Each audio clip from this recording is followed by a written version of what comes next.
Chris, it must have been a strange week. What's it been like? It's been strange, you're right about that, and tough, to be honest with you. Obviously with the results and the position that the team found itself, the club made a conscious decision to make a change, and anybody losing the job's hard, really hard. And Adam did great and did really well, especially last season. So it's been really tough, to be honest with you. How strange does it feel, with your experience in football, to have seen this happen before, to have been in this situation yourself before, I'm sure, and maybe now to see it from the other side? Yeah, well, it's a good question, but I mean, from the club's point of view and knowing a bit of having one leg in both camps, I suppose, they try to do their best for it to succeed rather than be this situation. I had good personal conversations with Adam around that, and he knew that as well. So yeah, it's been really difficult, but it's happened, and football is a result-based business. But yeah, it happens. It happens to everybody, and I remember reading Bobby Robson's book. He actually states, like, you're not a manager till you've actually been sacked, and it's how you bounce back from that. But it's still tough no matter what happens. Is it a hallmark of certainly modern football? As you say, managers lose their jobs, it's just a fact, and things quite quickly move on. They move on so fast. You know, they say a week's a long time in politics, don't they? But I think a day is in football. But it moves on so fast, and it happens quite a lot and more often now. I don't know without looking at the statistics, but the average span, from what I could remember, it was about 9-10 months, something like that, as a management tenure. But yeah, it's not easy, but it does move on very quickly. But we should be also very mindful that a good person has lost his job. You mentioned a foot in both camps in your director of football role. How hands-on have you had to be in this week, building up to a game at the weekend? Well, yeah, obviously the club made a decision at boardroom level following last Saturday's result and where we find ourselves, and coming out of that is then what's next. So you've just got to try and manage the bit in between and make sure that ultimately all that hard work over the last, it'll be 3 years I think now, to try and get in the National League is represented by, at the current point we're at, staying in it. So we've got to improve that, and we've got 31 opportunities to try and do that, and we've got to make sure we do enough to make sure, the minimum requirement is putting all that last 3 years worth of work into a good place and being successful staying in this league this season. How have the players and staff been in the last few days? Well, they'll have all personal relationships like everybody does with anybody in any workplace, and they'll be varied. Some will be very close and some not so close. It's just what happens in life. So of course that broke Sunday, wasn't it? So Monday was a bit mixed.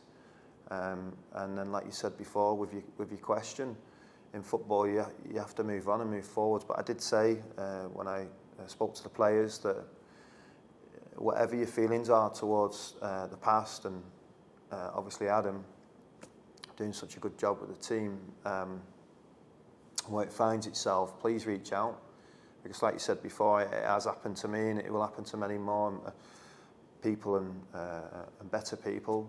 It will, but it's important you do reach out, and it's important that they know that you have tried to do that, because it is hard. I remember spending 12 years at one football club and I was sacked within 5 seconds. It's amazing, all that hard work over all that period of time, and it's just sorry, we're changing direction, and your services are no longer required. Do you think it's important to be aware of the impact it can have on people from your own experience? Yeah, definitely. And I think in a modern world, when people talk about mental health and things like that, football's pretty horrific. It's a beautiful game, but as an industry, it's very harsh. And It is just the way it is. Whether that should be acceptable saying that, I'm not too sure. I do know the LMA run some very good supportive, open capabilities if you get in contact with them. And they always reach out to the professional managers that lose their roles. But they do a great job. But ultimately, it doesn't change what's actually happened. From the point of view of those players and staff that we were talking about and the National League situation, is it a good thing it's an FA Cup game this weekend? You'll obviously want to win, and we'll talk about that in a little while, but does it give a bit of time for plans to be put in place for the league? Well, yeah, I mean, we can't keep doing what we're doing at the rate we're doing it because it's going to end in a negative situation. So things have to change, and within that change, the content of certain aspects of how we play, who plays, where we play, are we hard to play against, how can we improve that, the spirit and the environment and the culture at the club, how can we now try and stimulate it, because we're a third in, so there's only 2/3 left, and if it isn't stimulated, the inevitable is going to happen. So the whole point of the intervention is to try and stimulate change, and I'll have to try and help support that change. What kind of response has there been in terms of interest in this vacancy, and how long do you envisage wearing both hats, if you see what I mean? Yeah, there's been quite a lot of interest already. I think that the board are going to take the time in respect of receiving the applicants, and they'll just judge and take care of that in the process, the professional process that Phil Humphreys will lead really, and then share with obviously David, and probably involve Di a little bit, and obviously when we get towards, if it's going down that route towards a small group of applicants, we'll discuss what we're looking for and how that'll look. Now, normally in this situation, I speak to an interim or a caretaker manager, and they say, beyond my pay grade, don't know what's going on, I'll just take the next game. How involved can you be in that process of the plan for going forward when you've got a team to coach and prepare for a game at the weekend? Well, at the moment, it's quite easy because all you're doing is there's a lot of applications coming through, and they'll go to the right areas. You know, they're coming through to the club. They're going to go to me and Phil, and I have no doubt, like in many walks of life, when the outside world see openings, it's amazing from what direction that interest can come from. But any event, any note will be logged, like I said before, and dealt with in a professional manner. And of course, my personal thoughts are to try and help instigate a change, because it needs to happen. And we'll hopefully see a different energy and a different pattern of results because of that. You mentioned 2/3 of the season to go and a third already gone. Yeah. Is time a factor here? Can you wait for the right person? Well, I think that's a great question. I think if you then even refer it to last season, I think the club took the time over appointing the manager at that time. And I suppose in retrospect, they'd probably feel that they took the time, that it was a 3-4 week period, I think. And within that time, sat here today, it was judged to be the right call, because they got the right man to do the right job at the right time. And like you said early in the interview, that football moves on very quickly. So I wouldn't imagine they'll be feeling, or the club will be feeling of a rushed position to do something perhaps that's not the best for a medium long-term situation. So time will tell, but I think they'll use that time wisely. Has it been in any way a surprise how difficult the National League is? Well, personally, I've always respected it, and it's like the 5th professional league anyway now, and it's not non-league football, and that's every credit to every club.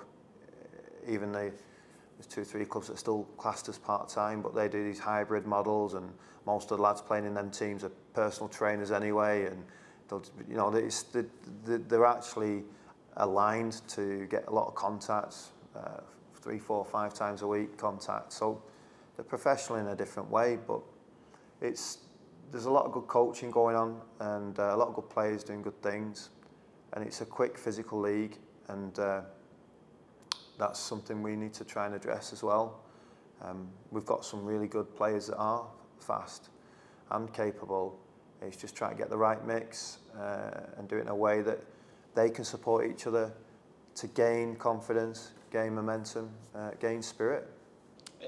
To an extent, have you got to be kind of pragmatic in the short term? You talked before about staying up in the short term is the aim. I've spoken to David Haythornthwaite enough to know that staying up isn't really on his agenda. But in the short term, is it kind of one objective, and then in the long term something completely different? I look at it in pretty objective facts, really. There's 31 games left. You generally need to win about 11/12. And we've won 2 in 15, so we're en route to win 6. So we're going to be 5 short, 6 short already. So that has to change. So we have to get on a trajectory of winning 1 in 3 just to stay in the league. Now, I'm not saying you're not allowed to win any more. Of course you are. So if you want to turn 10 more wins into 18, crack on, because 18 more would get you in the playoffs. But let's concentrate on where we're at. Let's reduce our goals conceded columns. Let's get harder to play against. Let's get unified in the way we try and play. And let's try and get some consistent results. If you, in this spell, start getting those results, would it be conceivable that you'd carry on? Or would it be very much a case of hand it over to someone at the right time? Well, again, it'll be part of that process. So it depends how it all unfolds. There's no right way or one way. There's always, as they say here, different ways to skin a cat. I did get that right, didn't I? Obviously. But we'll have to wait and see. But the hard work starts because we've got to make them physical object changes that you can see. The players have to do that. Game this weekend, FA Cup, obviously very significant for everyone that loves football in this country. How important is it to start, as you mean, to go on with that fixture? Well, the FA Cup, you're right, it's brilliant. Great competition, should never be undermined. And it's been good to me as a player. Some good times as a player. It's been good to me as a coach, assistant coach. It's been good as a manager.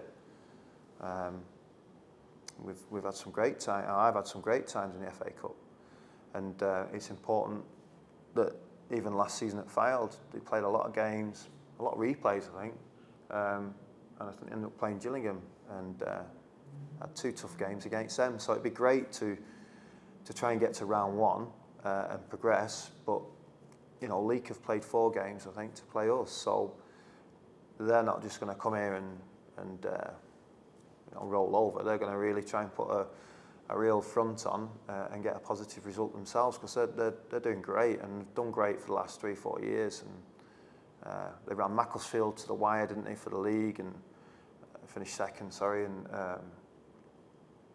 even to play against South Shields and beat them 2-0. That's some result. Do you think that's one of the things we love the FA Cup for? I remember being here for that Gillingham game, the first one, and it was all about Fylde being the underdog and trying to cause an upset. But in the same competition, you can be the favourites and you can be playing against a team that will consider themselves an underdogs in Leek. Yeah, but I mean, where we are, where they're in, the spot they're in terms of their rhythm, I think we have to make sure we approach the game correctly. I never, in anything in my life, try and take anything for granted. And we've got to be right at it, not just to try and get our club in the next round, but to represent traits that are going to look after us going into them league periods. So the change of that content on the pitch is hopefully starting to happen through training. But you never know until you get to a match. Is it a clean slate for all of those players? Yeah, but in respect of that, it's a collective responsibility to be in this position. You know, it's not Adam's fault. It's a collective, and I just spoke to him today actually about responsibility and taking that on and owning where you are and why you're at that point. But at least once you start doing that, you can do something about it. If you ignore it and pretend it's not you and use it as some form of excuse or whatever it may be, nothing will change. So we have to make sure that we take that responsibility on, and we have to make sure in our actions everybody can see it.